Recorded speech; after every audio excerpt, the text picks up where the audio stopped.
How's it going, everybody? So, the Dominion series drama.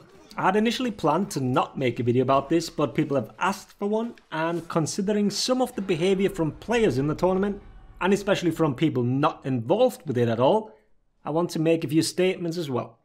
It's time for a lecture. Let this old man tell the Zoomers what they're supposed to do now that it has come to this. I will first sum up the things that happened, and then look at it from two different angles.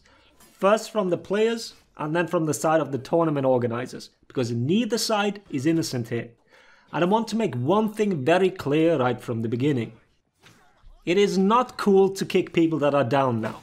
Don't act all high and mighty. Don't pretend like you'd be the poster boy that the scene has always been looking for.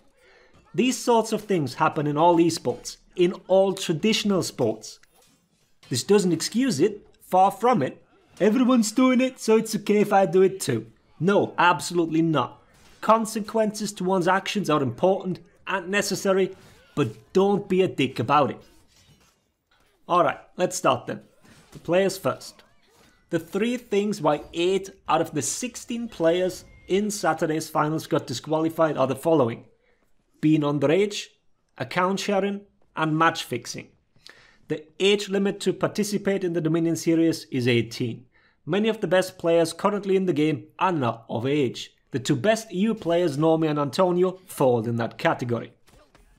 Nobody likes the age rule. I've said this many times that I simply want to see the best matches possible in those Premier tournaments. This rule makes this impossible.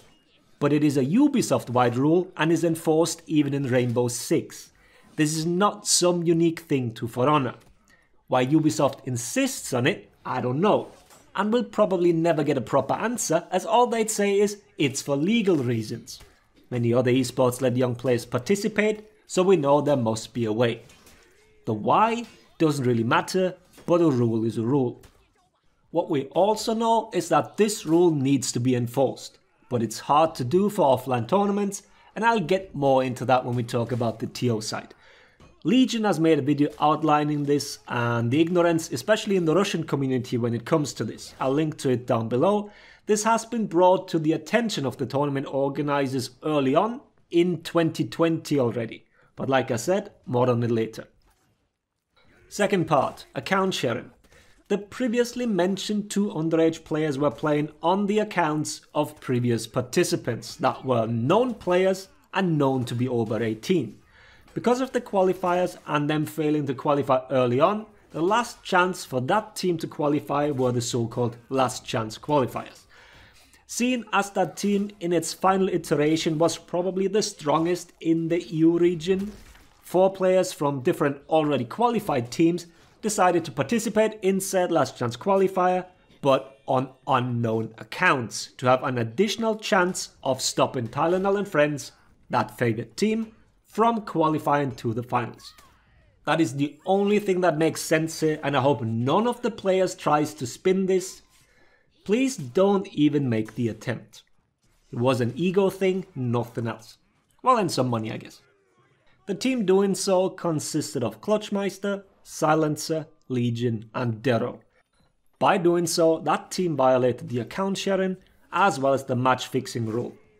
Some might be pedantic about the definition of match fixing here, but there's no denying that they tried tampering with the outcome of the tournament.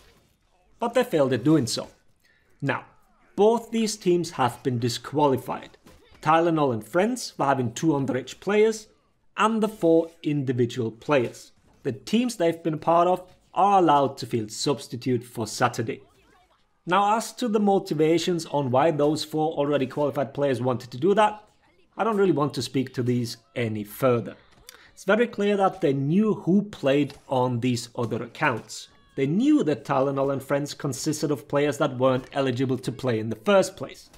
So why didn't they raise a huge stink and snitched on them, instead of breaking the rules themselves?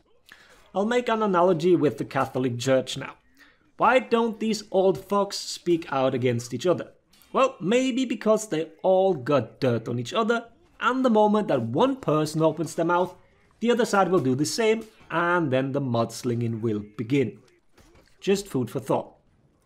Fact of the matter is, rules were broken. Even if it was justifiable in their eyes at that moment, it doesn't change the facts. Now for the tournament organisers side of things, because they are far from innocent here either.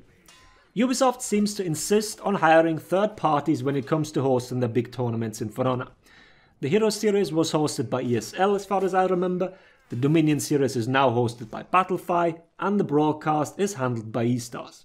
eStars drew the short end of the stick here, as they need to now come up with statements and explanations for the broadcast on Saturday.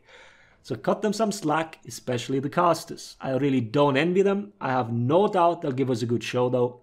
They always have. Now let's look back at our very first scandal with ESL and the Hero series.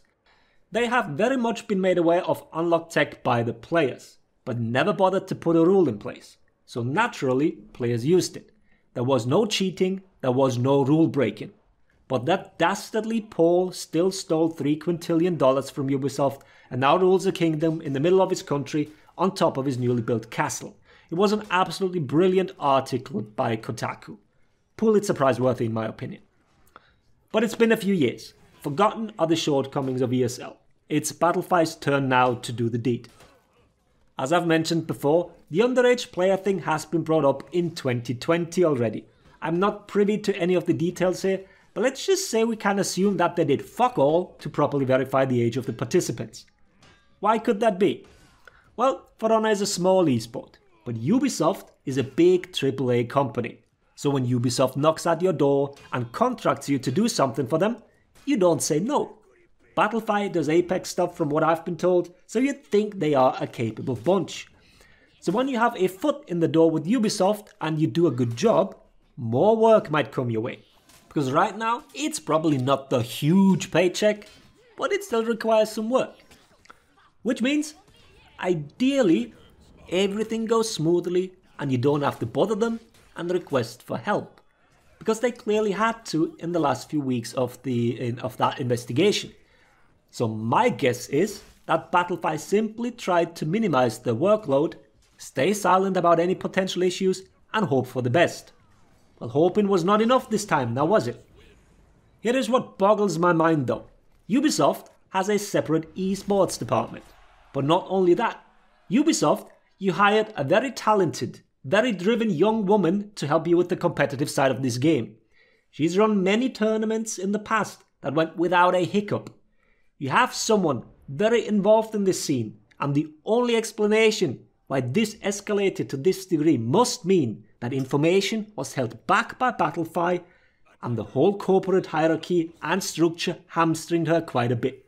Because I refuse to believe that all of a sudden she forgot how to do it all. So maybe I'm overstepping here a little, but for fuck's sake, give Clarissa more authority and hold your contractor accountable. You have all the resources you'd possibly need. Use them. Should be more than clear that third parties don't really have the best interest of the game in mind, but rather that of their own pockets. There's a reason they need the community advisors that, if I had to guess, most likely handle all in-game disputes anyways, and they're most likely underpaid on top of it. The sheer inaction of Battlefy through both of these big tournaments are a big contributor to why we are at this stage now. If you consistently see your opponents break the rules to get an advantage, even the more honest players will eventually crack and also seek out to get a little edge here and there.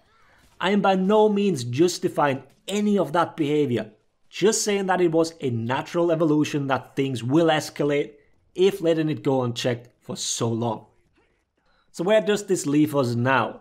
If there was a fan base for the players, it might have been a little clearer, but let me spell it out, my fellow gamers.